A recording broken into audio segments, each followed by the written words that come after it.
Hello and welcome to another very special episode of the Sales Ops Demystified podcast. Today we're joined by Demar Amacker. Demar, welcome to the show. Thanks, Tom. Demar, thank you so much for joining.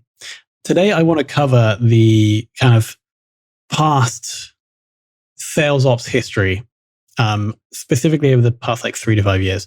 I know today we're currently Director of Revenue Operations at Zift Solutions. But I want to go right back to the start, actually. The first time you kind of made the decision to go into sales or RevOps, A, when was that? And B, why did you make that decision?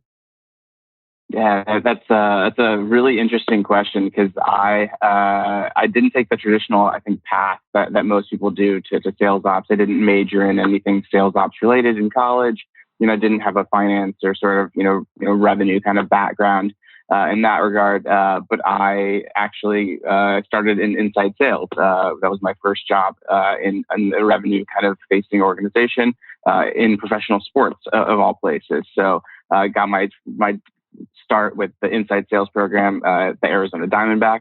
Was selling everything from premium single game to season tickets. Realized very quickly that I as much as I love the sales culture, I wasn't really poised for the ups and downs kind of sales as a seller myself. So I really kind of dug deep and looked around the organization and felt where can I apply my skills that I've developed here on the sales team elsewhere. And I looked at projects that I'd taken on while I was a seller, working closely with our sales management on how can we make our sales team more efficient, working closely with our then sort of head of CRM at that time when I was with the Diamondbacks, and he was more than happy to interview me whenever he opened up a position on his staff. First kind of hire out of the inside sales program, which they had always used as a sort of bullpen for advanced sort of sales talent. So as they're building up their account executives and their customer service and sort of account management team, they looked internally to inside sales and looked at those folks as those first SDRs that we had in the organization as the best place as a feeding ground for the next sort of step within the internal organization. And this was the first time that it happened to be me that went the sort of sales ops direction, and I didn't look back. I've always been very close to sales and always been very close to the revenue organization, but always more from that supportive and sort of process driven kind of in the background lens. Got it. And how important do you think that initial sales experience has been in the past? Say, I think it's 6 to 7 years you've been in sales / RevOps. Yeah, I think it's definitely been a huge aspect of how I empathize with my end customer, oftentimes, which is that salesperson or the person that's managing accounts or whatever it may be. I oftentimes have to put myself in their shoes, and if I hadn't had that experience as a sort of full service, full menu seller and account manager, early in my career, I wouldn't have been able to really go through what they've gone through, both from a sort of smiling and dialing and just kind of not the best sort of old school sales practices and finding better ways to really capitalize on on their time and energy, but also from that morale, right? What really motivates a salesperson and how each salesperson has a different sales kind of career path. And if you don't really, look at that and understand that, you're not empathizing with them as a person, you're going to really have a lot more turnover in your sales organization. I think that's something that I've, kind of excelled at through my career, is just sort of empathizing with that end seller. Got it. And what does motivate a salesperson? I think it's a lot of things, right? It's sales, kind of trajectory. I think it's a lot of time it's the age old answer of money in their pocket, but I think it's also a lot of freedom and the ability to really control their destiny and clarity and transparency throughout the organization. So I think the things that I find, time and time again, are priorities for my sellers are just, kind of human nature of, they're straight shooters. They just want to, want to know what's, what their targets are. But they also want to, have a clear path of sort of growth within the company as well, whether that be as a senior seller or as a, kind of the management track or, something else, account management related, outside of the sort of direct selling world as well. But just being open to sort of their desires and having that sort of two-way street. Makes total sense. And on the note of like metrics, etc., and ensuring that salespeople know like where they stand in the organization, you mentioned that in a previous role, this is a core software. You developed and distributed sales dashboards with KPIs for sales management. What do you think over like your whole sales ops career has been one of the most insightful or useful sales metrics to track?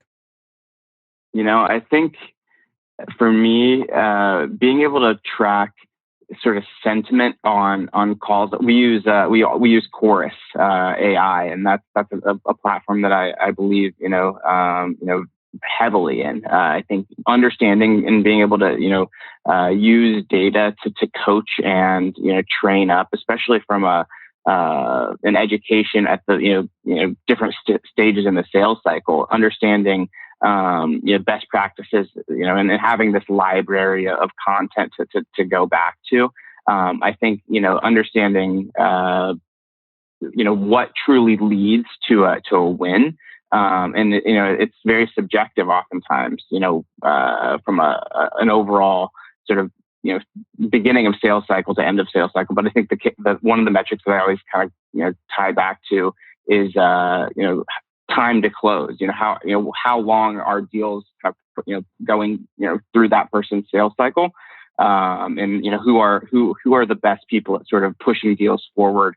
And I have that as one of my metrics on my dashboard is what is the sort of average sales cycle, and how does that salesperson measure up to that? Because obviously sales velocity is obviously a big thing when we're talking to sort of the board metrics and looking to sort of how do we make sure that we're always driving more pipeline and at the end of the day shortening time to sale.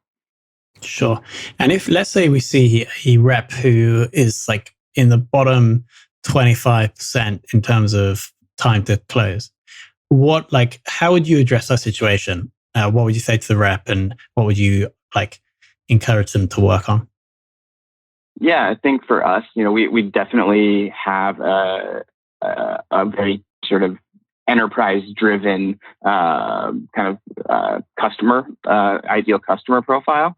So, we like to look at sort of what the mix of that pipeline is. We realize, the tier 3, we call them, or sort of, more small business, mid-market deals are going to move faster. But, we like to look at what that mix is and see, are they big chunky deals that are taking, more on the larger, side of our sales cycle? If not, if that's the case, we can clearly justify it. But there's always a story behind the data, and we like our reps to really own that story. But that starts with really the transparency into their own, kind of just stats and kind of overall pipeline makeup. But I think oftentimes we kind of shield our reps from that because we don't want to paralyze them with the data. But I found that, when I talk to reps, they're oftentimes fascinated by their own sort of small business profile that I can kind of put together for them at a sort of, maybe not at the team level. They're not interested at the big data metrics, but for themselves, those little nuggets they can pull out of their pipeline, or, kind of things that, they can take from sort of strengths, from, job to job, or, from role to role, I think are big kind of highlights that we can, key on from the data. And I always like to, get the most out of, them by providing sort of that nugget of, value for them at the end user level as well. Got it. Let's zoom in now at Zift Solutions. Just for the benefit of the audience, roughly what size sales team do we have? And then also what like the sales ops / RevOps team / resources that you're working with? Yeah, so I am really a kind of a team of one as far as the RevOps landscape. Definitely going to be building out that team and function. I've only been in the role about a month and a half or so relatively new to my role at Zift. But the larger kind of sales and account management org is roughly 25 to 30 people, and then we have I oversee our SDR business development team, which is sitting at roughly 3 today. So a little bit of a hybrid kind of role in my function as well. Awesome. And since joining, what has been like? Well, I know when you join new businesses in senior positions, there's like an avalanche of stuff you have to try and understand. But have you been able to actually implement or make any changes since joining that have had a significant impact on the sales force? Yeah, so my immediate goal when I got here was to get as many of the sort of leadership team folks as I could off of their spreadsheets. It's very siloed, kind of disorganized kind of sense of the truth, source of truth of data, right? Because you have, I like to look at it this way, and I have this dashboard over here, and I have this export that I'm using here, and really kind of just coming back to a sense of source of truth, being Salesforce, and really, being that sort of, internal champion for Salesforce that was lacking, I think, for a while.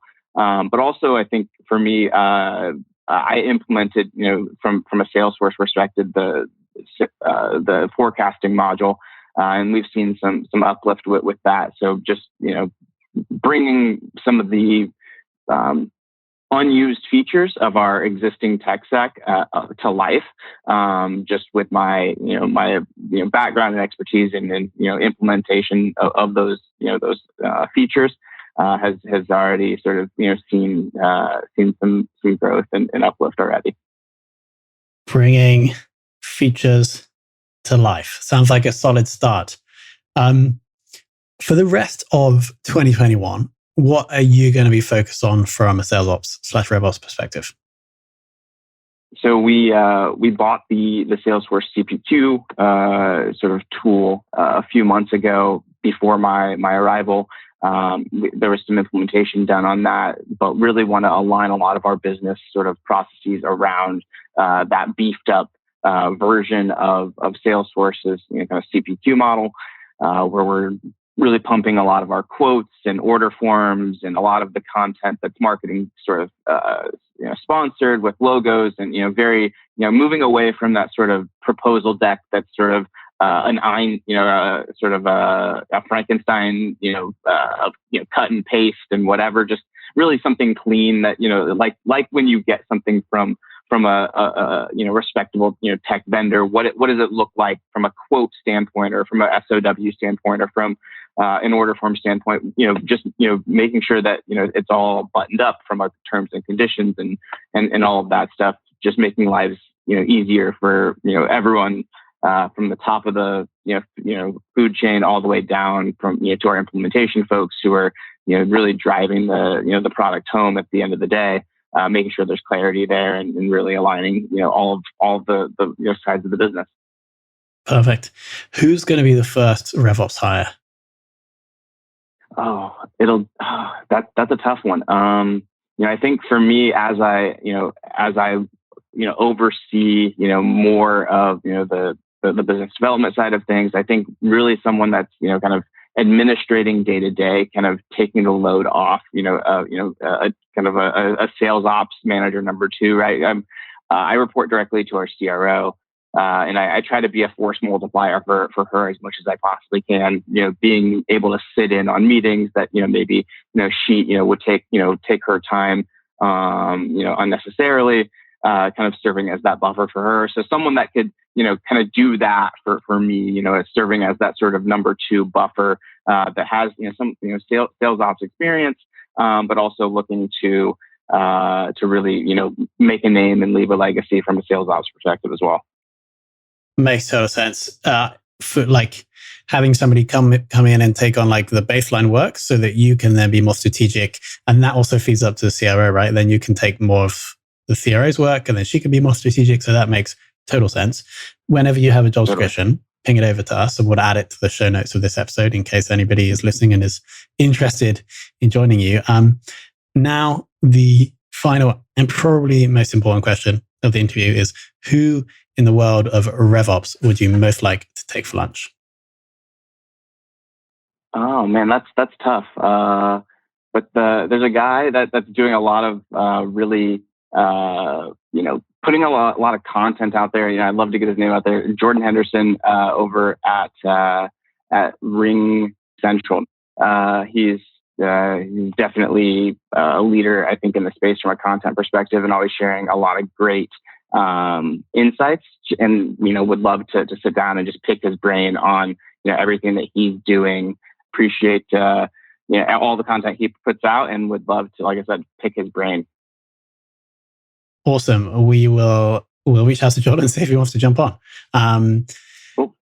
Demar, thank you so much for coming on. Thank you so much for sharing the kind of journey you're going through of an early stage-ish addition to an existing sales team.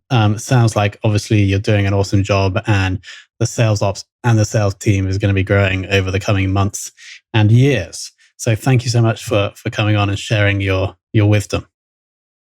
Of course, absolutely. Thanks for having me, Tom.